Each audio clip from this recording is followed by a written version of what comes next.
Olá pessoal, tudo bem? Estou aqui hoje para falar a respeito dessa serpentina. Você sabia que você pode reduzir o valor da tua conta de energia elétrica tendo um fogão a lenha? Você pode instalar um desses equipamentos no teu fogão, ok? E nós estamos comercializando, tá certo? Na descrição desse vídeo vai ficar o link para venda da nossa lojinha e o número do nosso telefone celular para que você possa entrar em contato. Nós temos alguns modelos já prontos, mas fazemos também de acordo com a sua necessidade aí, sob medida. Outra coisa. Recentemente uma pessoa fez um comentário em um dos nossos vídeos.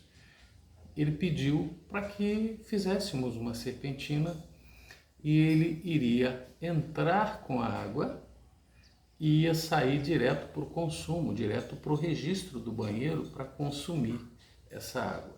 Gente, só uma dica como profissional, não faça isso.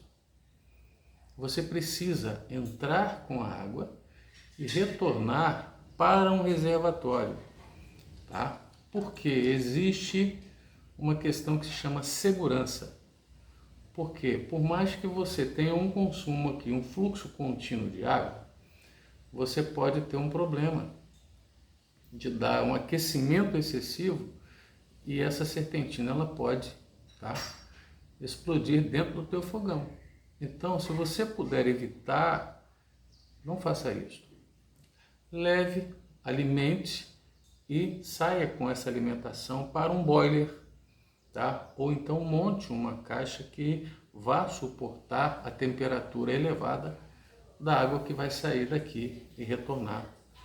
E de lá então você saia também para o teu consumo, para o teu sistema. Tá bom? Fica a dica, tá? Dica de profissional. E se você tiver interesse nas serpentinas, nós temos vários modelos. Tem outros vídeos também nossos aí, tá bom? É só você entrar em contato que nós estamos aqui para montar uma que te atenda. Tá bom, gente? Grande abraço. Obrigado, viu?